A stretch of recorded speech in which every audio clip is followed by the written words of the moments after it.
those of you who don't know, Portland IMC is a multimedia news service with a social justice focus.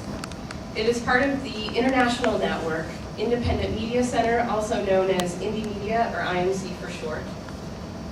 The mission of Portland IMC, or Indy Media volunteers, is to empower everyone to be the media by providing and maintaining the tools and audience using an anarchist model of organization. Portland Indy Media encourages and pulls content from local first-hand experiences through open publishing, instead of pushing content like traditional media. In other words, we provide direct access to media. Once upon a time, a few years before the invention of blogs and Twitter and social networking sites, Indy Media revolutionized the way media is made.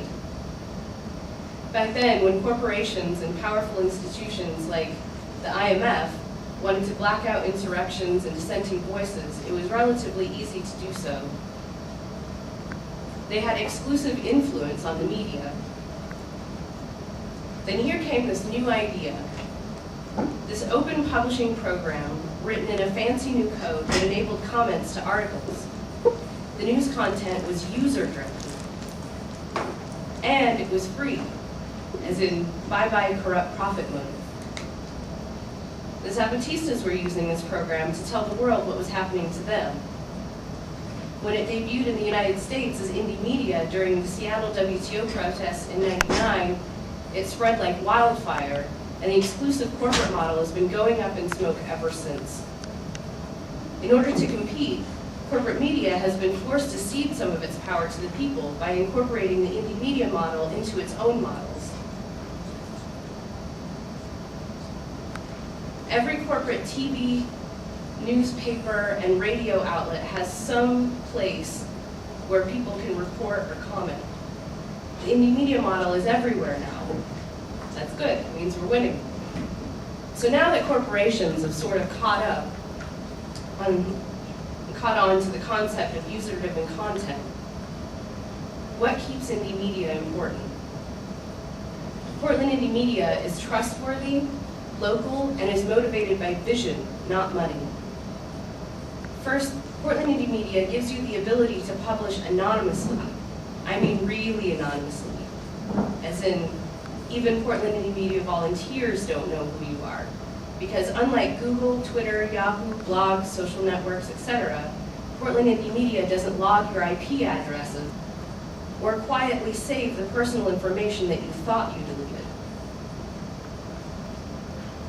The personal consequences of publishing your ideals or exposing corruption can be severe. Having to weigh the possibility of losing your job, housing, school opportunities, privacy, property, and even your freedom against the merits of speaking out often causes a chilling silence. Posting anonymously shelters you from this. Another advantage is it gives your ideas a chance to be judged on their own merits instead of things like your age, skin color, or the bits between your legs. Second, Portland Indy Media is local, as in actually local. Each IMC community knows itself and tries to promote social justice within a small geographic area. Lastly, no one makes any money doing Indy Media work. Not $1 changes hands in providing or creating the content or monitoring the site for abuse. Portland Indy Media will never sell out to Google or give your data away. That difference is huge. Portland Indy Media is by you and for you. Indy Media is also an essential part of supporting direct action. Because how effective is a direct action that nobody heard about, right? Especially for insurrectionary type direct actions. The corporate model demonizes all forms of direct action, legal or illegal, because the corporate media is part of a system of institutions that need you to need them. When people are exposed to the reasoning and ideas behind direct action, they are more sympathetic and might even consider direct action to solve their own problems. But without unfettered access to the media on your own terms, it is extremely difficult to get your point across. So you may be wondering how Portland IMC works. I know probably a lot of you here already know, but bear with me. Well, that depends on what you're interested in. You can make a radio show by coming to a meeting and making an appointment for training in our radio studio. Radio shows are broadcast on the web through the Portland Indy Media website and archived for later listening. You can make video news. If you don't have a camera, we usually have a couple that we loan out, although the ones that we have right now are a little battle weary. Indie media videographers are often on the front lines, which enables them to capture some of the best legal footage for police brutality cases, but usually leaves our cameras pretty well saturated at the end of a protest.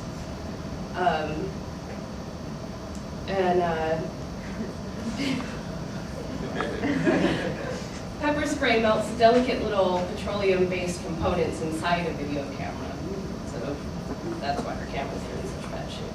That and the batons.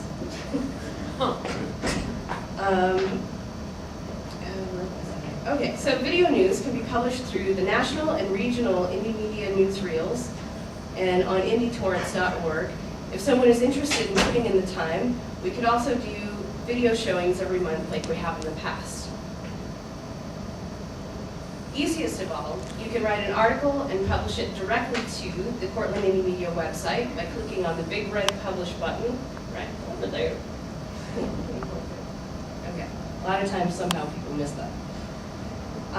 Posting and waiting about 5 minutes.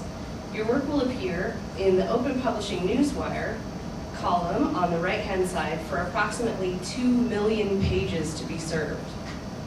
Portland Indy Media is the third most trafficked site in the Indie Media network. The only ones that beat us are Italy and Brazil's national websites. In the Contribute to Article section, located below the article, people will begin to fact check and contribute their own experiences. In the discussion section below that, people can add their opinions and disagreements. In this environment, lies and exaggerations don't last long. If your article is local and original, it'll be promoted by a volunteer to the feature column in the center, where an infinite amount of people will see it as it is syndicated by the Indie Media Network all over the nation and all over the world. So the direct action in indie media is taking back your voice from those who take advantage of us, thinking that we need them to speak for us. The power in indie media is that anyone can do it. Once the access barrier is broken, truth is free, and truth is a very powerful thing, as many of you may well know. We, the media activists, maintain and carry forward the infrastructure that breaks that access barrier. Because when the truth is free, truth can set us free. Thanks for listening to me. And welcome to Portland Media. And also, if anyone is interested in volunteering with us, we have general meetings every week, 5 p.m. at the Red and Black Cafe, 400 Southeast 12th and Oak in Portland.